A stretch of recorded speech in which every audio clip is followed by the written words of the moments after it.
Ayubowan, may you live long and good afternoon from Sri Lanka. You are warmly welcome to the 9th version of the UCR Global Leisure webinar series. Today, our topic is regenerative tourism concepts and practices. Regenerative tourism is a very, very important new concept of tourism that is considered as the next level of sustainable tourism. We invited two international experts on the subject for the webinar from two different parts of the world. We have invited the Miss ACIAR Aladotter. I'm sorry if my pronunciation is wrong. Okay, thank you. And from Iceland, and we invited Dr. Cherise Addinsall from Australia. That Dr. Cherise is now in the remote small island state of Vanuatu for her field work, that she may have some kind of that technical issues, the connection issues. Because of that, I'm going to play her recording, and however that she is with us and she is ready to answer the questions.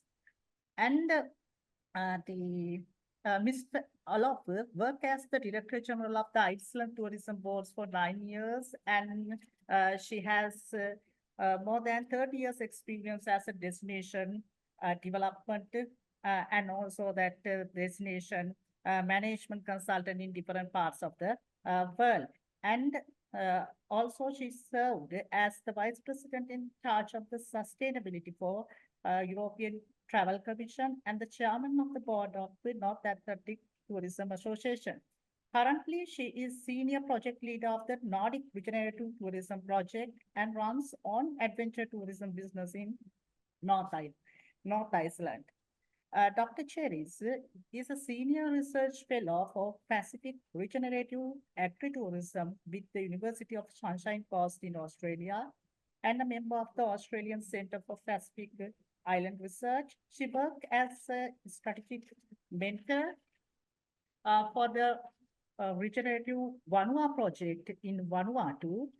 Cherise is a Regenerative Agritourism Coordinator for the Global Agritourism Research Network, and she supports agricultural research teams to apply critical participatory action research, especially in Pacific Islands. And at first, I like to invite Olof, Ms. Olof, to share her expertise with the audience. The forum is open to you, Ms. Olof. Thank you, Amila. So nice to join from so far away and to have a collaboration this morning that spans the whole world almost, reaching from Iceland to Vanuatu, because that is what I might put a bit of an emphasis on when it comes to regenerative tourism, because of course, in essence, today we are addressing global issues that concern tourism while having an industry that is essentially, and at the end of the day, very local, providing local services. So that is something that I think is and will be very exciting to explore in the future. So my name is Ólafur Atladóttir, and I am the Senior Project Leader for the Nordic Regenerative Tourism Project, which has been ongoing for the past 3 years. I'm also Project Manager on behalf of the Iceland Tourism Cluster for a European project called Phoenix. I apologize for my typo there, Phoenix 4.0, and I will introduce those two projects here in my presentation.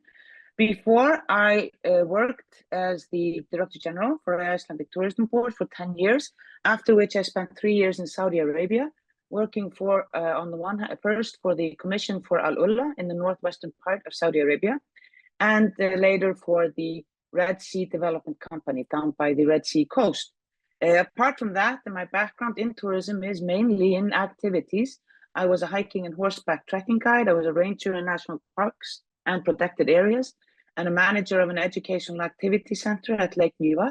And currently I own and manage a travel agency and tourism company, which provides all-inclusive services. We operate a hotel in a remote part of Iceland, and we do winter and summer activities. So that's sort of my background and how I approach this important concept of regenerative tourism, because I approach it from the viewpoint of small communities and small and micro-sized enterprises, which I believe are the backbone of the tourism industry worldwide.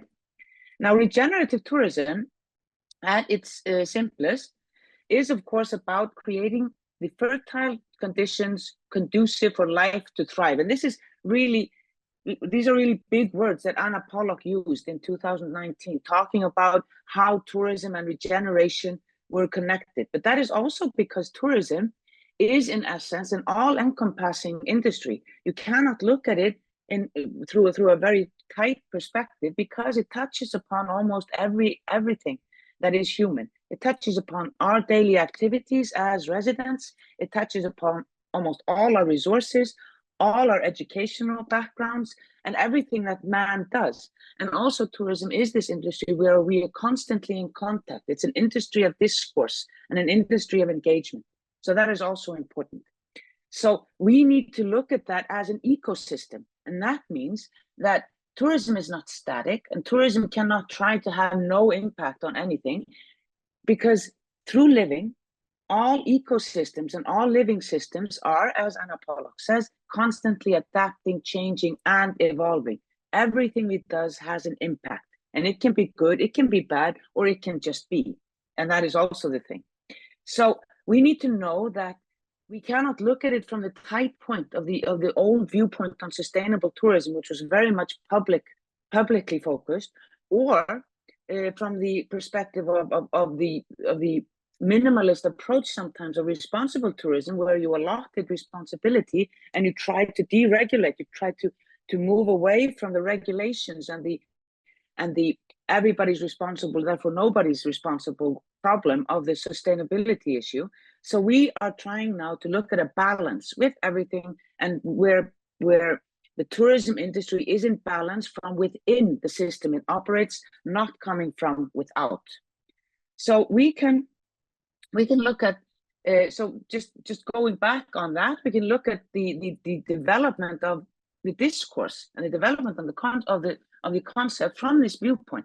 We have sustainability, which is a common responsibility, 3 main pillars, moving then in the new millennium into responsible tourism, where you have an emphasis on individual actions, which was important because, as I say, if everybody's responsible, then nobody takes responsibility. There was a stakeholder responsibility to achieve the acknowledged common goods. And one good thing was that this meant that we started to focus on the social aspect more, because of course we were learning that tourism does not have a no impact or just a fabulous impact on communities. It can have a negative impact also. And I believe that now we are moving into the era of regenerative tourism in the discourse, where we talk about repairing, giving back more than you take from communities, from ecosystems, from nature, and where you take individual action, which is very positive for the empowerment of the small business person within holistic, coordinated approaches where everybody sort of has this broad stroke idea of where they're going. It is often focused on environment, but it's no less focused on communities. And that is also very, very important, because from communities comes the flourishing nature of living. Now, just showing this slide very, very slowly. This is lifted from the wonderful work of Dr. Diane Dredge in Australia.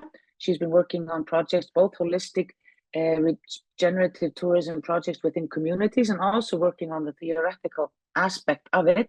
So it shows the journey from the conventional, where we look at negative impacts as something that we unfortunately need to address, to the green, through the sustainable, through the restorative, and to the regenerative, where we're actively working towards having a positive impact on social and environmental surroundings. Now, we can look at it as a step towards sustainability, regeneration, or some people have talked about regeneration as an extension. And then some people look at it as a new paradigm, so it is separate or distinct from sustainability. I actually don't think it really matters. We can always discuss this from an interesting coffee table point of view, but the main part is that we are looking further than just trying to address issues that have already happened. We are trying to look forward, and we are focused on achieving enduring positive outcomes. But that also means, and I think that is something that we humans sometimes fall into the trap of, we don't think about what our words mean, because we need to think about what is improvement and what is a positive outcome for an ecosystem, for nature.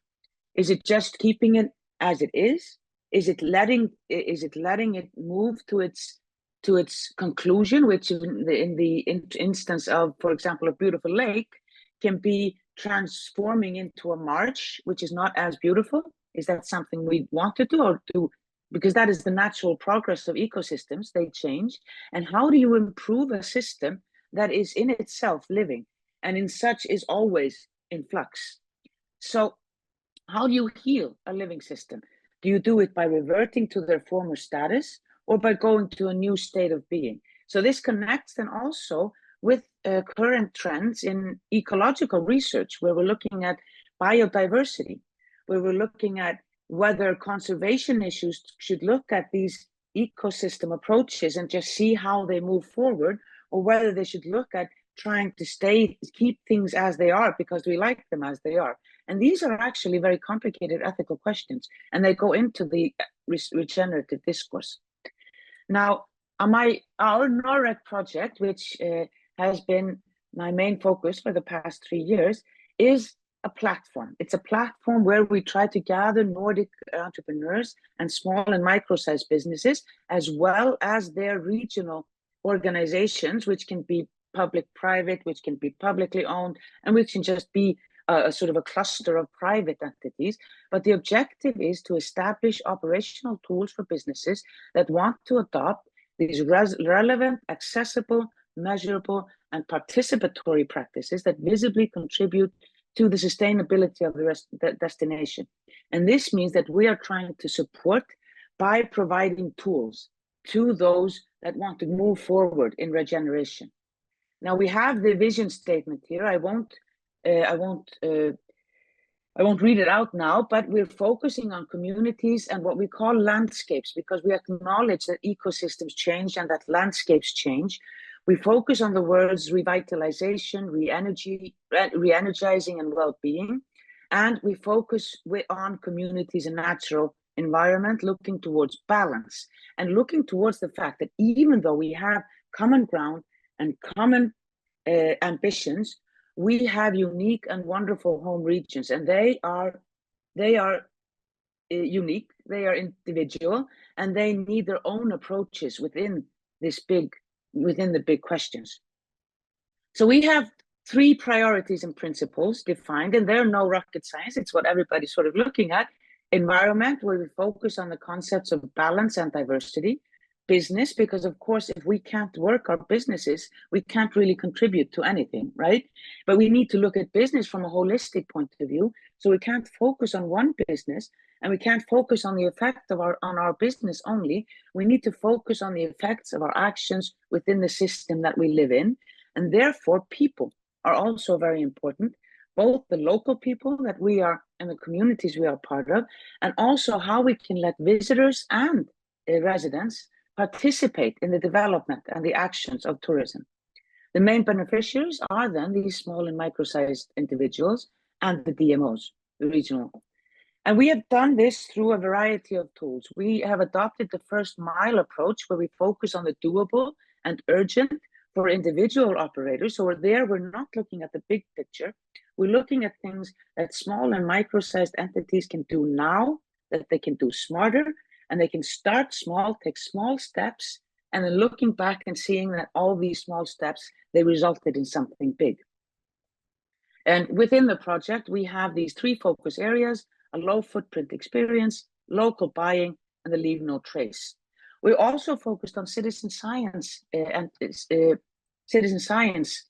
practices, where we look towards the participation of our visitors in development or knowledge gathering, or just looking into the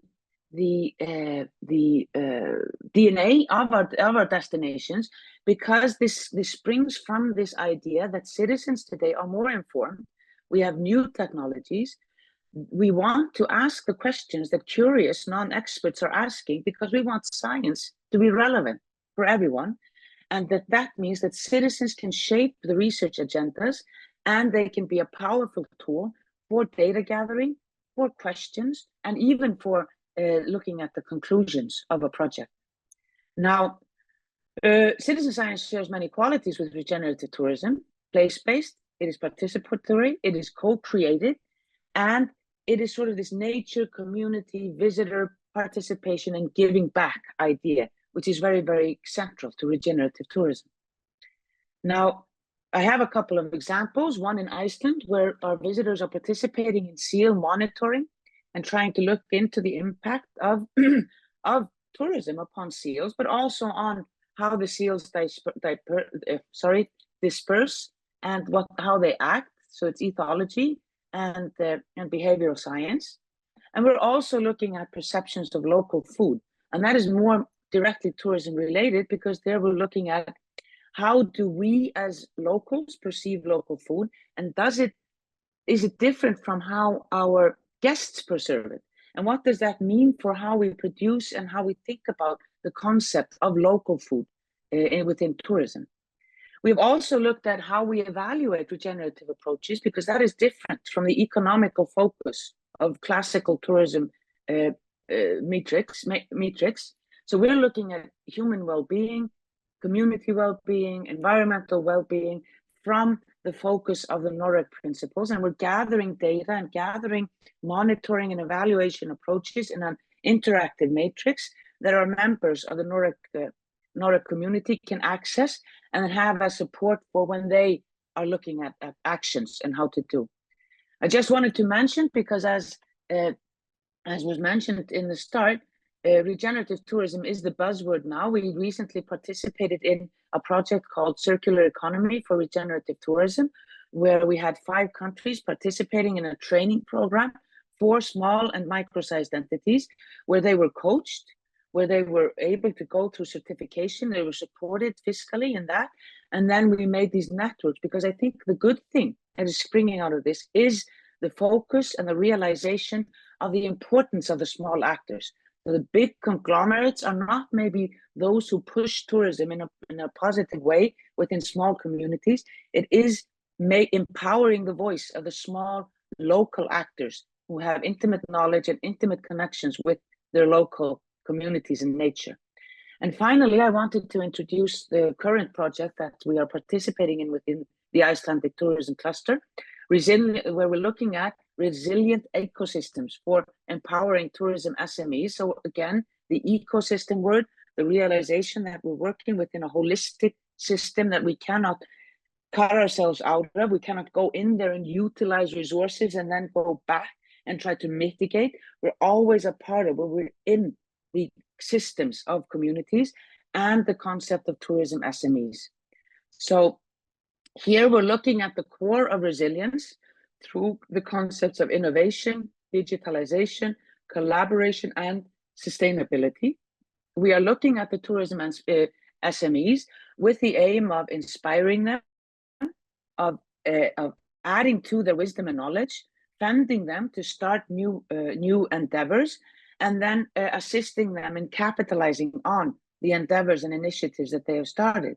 And this we go by gathering best practices, by making blueprints for resilient tourism, by training our SMEs in resilience, in responsible and diversified tourism, in awareness, in accessible tourism services, by funding collaborative projects that cross-section the participating countries, and then by sharing the knowledge and results. And that is what I wanted to talk to you in the minutes that I had today. And I thank you so much for listening. Okay, thanks a lot, Ms. Alo, for your wonderful presentation and highly informative. And you covered that all the related concepts, especially that the very, very new concepts that I love, that your citizen science concept actually, and also that the very important overview about the new concept of regenerative tourism and associated ideas and the views. Thank you so much for your wonderful presentation. Now that our second speaker is that the Dr. Cherise Addinsall, but she has some kind of issue because that at the moment she is in her field work in the remote island state of Vanuatu. Because of the bad weather conditions in the remote island of Vanuatu, that she is unable to present her presentation in live mode because there are lots of the connection issues that she had to kindly send me that the recording of presentation, her speech. I'm going to share the presentation with you. If there are any questions, that she is here to answer those questions.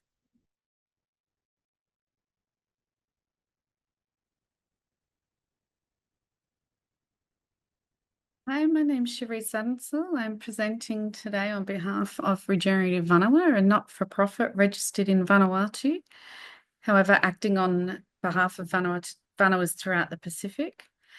I also work for the University of Sunshine Coast. I'm a senior research fellow in Regenerative Agritourism, and I run 2 projects under the Australian Centre for International Agricultural Research.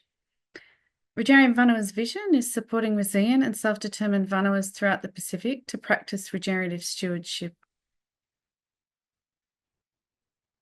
So what is Vanua? There's many translations for Vanua throughout the Pacific, as you can see in Melanesia, Polynesia, and Micronesia. However, the meaning is very similar. So it's a holistic term that provides a cohesive sense of identity, place, and belonging. It's referring to life in all of its various manifestations. Vanua shapes the way community members exist in relationship to the natural context in which they operate and extends across time. It's informed by ancestral knowledge and embodies the needs of future generations. It's dynamic and evolves as needed to enable harmony and balance. And throughout the Pacific, there are many Vanuas still under Indigenous custodianship. So access to Vanua is described as Plan B. Research has shown it's key to resilience in climate crisis. For example, Mystery Island is a Vanua in the south of Vanuatu. Prior to COVID-19, it was receiving up to 30,000 cruise ships a month. It also had the highest rates of NCDs in the country, as many people were not able to farm or produce their own food, so much of the food was imported as they were too busy servicing the cruise ships. During COVID, when the borders closed, everybody thought Mystery Island would suffer. However, the chairman of the Unitarian Council of Chiefs stated in the local paper, with the current restrictions of travel due to COVID-19, not only have our people returned to the land to plant their gardens, but they have also built their own market house and women are selling fresh greens. The men are harvesting sandalwood. The current lockdown has not affected our people. In fact, it has motivated them to tap into the resilience with a Plan B. And we call this a return to Vanua. Now, Vanuas should not be perceived as destinations, however, throughout the Pacific they are. Under the umbrella of sustainability, we're continuing to see Vanuas turned into destinations. When this happens, the needs of the industry outweighs those of the Vanua. Many tourism players also aim to control as much of the tourism value chain as possible. An example of this is Royal Caribbean Cruises, who are bringing their perfect day model, into the Pacific on Lelepa Island in Vanuatu. The objective of this tourism model is to contain the tourist in a tourism enclave owned by Royal Caribbean from the minute they leave their home to returning. Private beach resorts and holiday homes are also increasing, and they're notoriously cutting off access to resources, particularly the reef and ocean.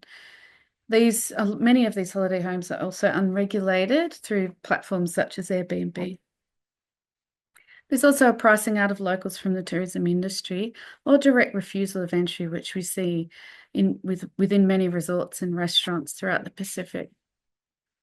Regenerative Vanua sees businesses that enable land alienation and cutting off access for Indigenous people from resources and cultural heritage are not regenerative.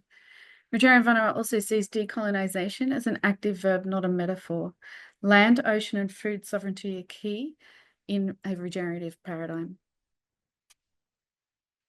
So what we're seeing now, caused by an industrial mindset based on GDP and within sustainability frameworks, is a shift in the Pacific from what we see on the left to the right. Interestingly, what we see on the left are things that often decrease GDP. On the right, they increase GDP. Things that decrease GDP: clean, accessible water, farming and backyard gardens, regenerative and traditional gardening systems that have very little inputs, sharing seeds, bartering for goods within the informal economy, eating healthy, locally sourced food, staying healthy and fit and having time to do this, peace, localization, and regenerating your Vanua. Things that increase GDP: water that's so polluted you have to buy bottled water, dependency on imported foods, supermarkets gouging on prices, relying on external inputs, pesticides, fertilizers, tractors, clearing land for monoculture export, chronic illness and sale of pharmaceuticals, credit card debt, fast fashion, weapons, manufacturing, and war. We see regenerative as not the same mindset as sustainable. It requires a complete mindset shift. We also see regenerative as an unlearning of the Industrial Revolution. It's a returning back to a time when people felt like they belonged to nature. We're not here to conquer it. Through our era into the Industrial Revolution, we saw measures to try and impact, lessen the impact that we were causing on the environment. However, this has largely not succeeded. Regenerative is not based on increasing GDP. It's a completely different worldview, and it requires a different mindset. It can't be incorporated into sustainability frameworks or strategies or marketing. Regenerative is informed from living systems and Indigenous knowledge systems throughout the world. It's led by Vanua for the stewardship of Vanua. So in the Pacific, we have a sustainable tourism framework. It's a good start to managing the negative effects of the industrial model of tourism in the Pacific. And it sets out aspirational targets for sustainable tourism.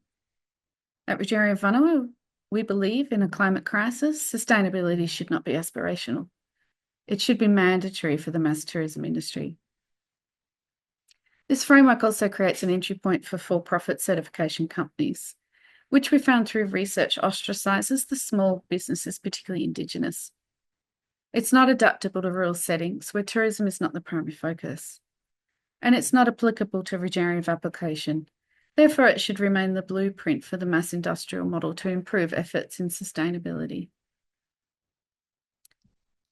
So sustainability we see as individualism. The needs of the tourism industry outweigh the needs of Vanua. Within a regenerative paradigm, it's collectivism. Vanuas are not destinations. We see it as a reconnecting to Vanua. Many tourism players operating in this industrial model that aim to control the entire tourism value chain and cut off access to Vanuas are starting to use the term regenerative. We call this greenwashing. If the visitor does not leave the mass industrial model, they've not participated or been exposed to a regenerative paradigm. So this is Regenerative Vanua's version of regenerative intercultural hosting, and we ran our first journey last year in 2024. There are more planned, and you can go to the Regenerative Vanua website if you would like to apply. Regenerative Vanua supports a Vanua-led approach in visitation. Land, ocean, and food sovereignty are key. It increases pride in local food and farming systems and supports land and food sovereignty. It has a transformational potential for both host and guest and supports decolonisation. I've got a short preview of a documentary that was made by Damon Gamal from Regen Studios. If you would like to host the full 25-minute documentary, you can send an email to regeneratevanua.org and apply for a hosting. Just hopefully the internet works and I can show you the video. Yeah, so like was said in the end of the video, it's about reconnecting to our land, nature, and their Vanua. And we hope through that connection that when visitors return home to their Vanuas, they'll be more inclined to connect to their nature, connect to each other, and regenerate their Vanuas. So Regenerative Vanua is based on the Regenerative Vanua Stewardship Framework, The overall purpose of the framework is to support the stewardship of Vanua and create the conditions for Vanua to thrive. The Regenerative Vanua Stewardship Framework supports deep connection and stewardship of Vanua through regenerative practice, and to share this connection with visitors through regenerative intercultural and transformational experiences. Regenerative Vanua also have a regenerative verification program. This works with Vanuas to support, measure and verify regenerative agriculture, agritourism, gastronomy, nutrition and regenerative food systems, ultimately resulting in regenerative healthy oceans and ridge to reef landscapes. This program won an Island Innovations Award in 2021 and was funded through a research grant through the Australian Centre for International Agricultural Research. Regenerative Vanua also has 5 programs: the Agritourism Pathway Recognition Program, Gastronomy, Vanua Stewardship Program, the Traveller Recognition Program, and the Intercultural Learning Program. The overall purpose of these programs is to meet regenerative verification. You can learn more about these programs at the Regenerative Vanua website or contact me for further information. So Regenerative Vanua's primary focus is to ensure that the mass industrial tourism and agricultural models do not spread into any more Vanuas. Regenerative Vanua understands that we can't change the model that already exists. It's here. What we can do is stop it from spreading into any more Vanuas. Regenerative agritourism flips the tourism and agricultural models from extractive to regenerative. Entering a Vanua is seen as a privilege. This changes the narrative in tourism from the customer's always right and a sense of entitlement. The experience isn't commodified for entertainment. It's participatory, educational and transformational. It also restores pride in local food and farming systems, supports stewardship of Vanua and protects cultural knowledge and governance. It also ensures Vanua remains in the hands of custodians. And the journeys that you saw in the documentary, all of these Vanuas are still under Indigenous custodianship. So I want to thank you for having me today. I hope the internet behaved and we got to the end of the presentation. If I have good enough connectivity, I'll be around to answer questions. But just a final note, we see a role for all in the regenerative journey. This is not based on competition, it's based on collaboration. However, it requires a reframing of mindsets, an unlearning and relearning. And it's based on stewardship and collaboration to create a regenerative paradigm. We also see no place for greenwashing regenerative or using it as a marketing tool for the mass tourism industry. And we're quite determined in that. You can see more information on our socials with the QR code here, or go to our website for further information. I'll also leave my contact details with the organisers. But I thank you again for having me. Okay, I'm extremely sorry about the technical issue. Can you hear me? Can you hear me? Can you hear me? Yes. I'm extremely sorry about the technical issue that we are trying to solve the issue. Till then that, shall we have that the discussion? We got some kind of the questions from the audience as well.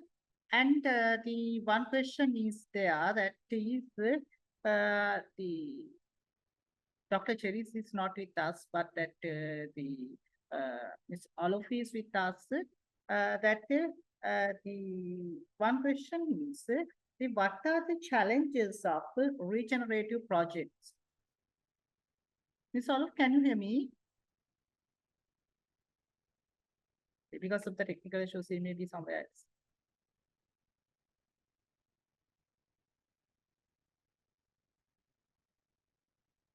Olof, can you hear me? Hello, I'm very sorry, but I will have to leave I'm now. extremely sorry about the technical case. Yeah, but what was the question? Yeah, there's a question the question I got from the audience previously during the registration process. That is, what are the challenges of regenerative tourism projects? What are the major challenges you may face when you are going to implement those and during the implementation process as well? Well, I think that there are a few problems which are common, and It is that they take time because these are not changes that are sort of technical changes, but adaptive changes. So you need to change the mindset of people from a way that we are sort of used to living. Secondly, so you need time for that. Secondly, it's always a problem, or not a problem, it's a challenge to engage people in a meaningful way. And third, you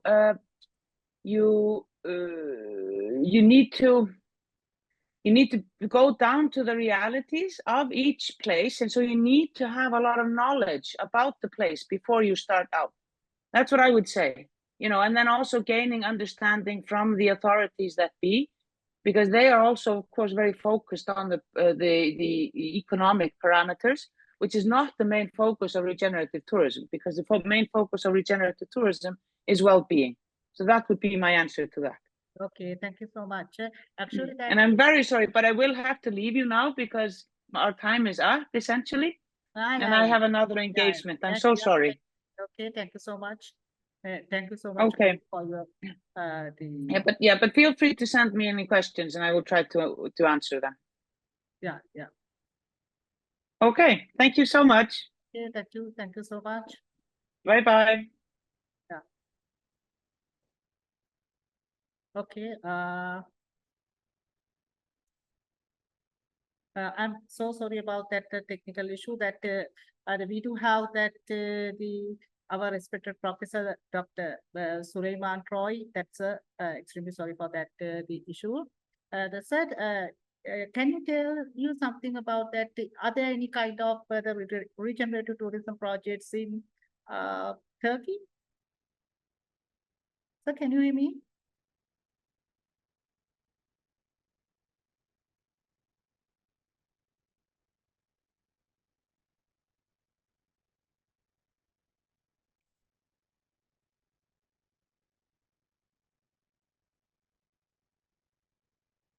Okay, that I will share the recordings and also that original video of Dr.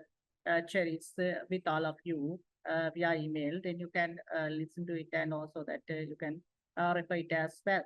And okay, thank you so much for joining the event. Thank you so much, Professor Troy, for joining with us, and thank you so much for our the valuable presenters, Ms. Aluk, and also that the Dr. Addinsall for their wonderful presentations. Thank you so much.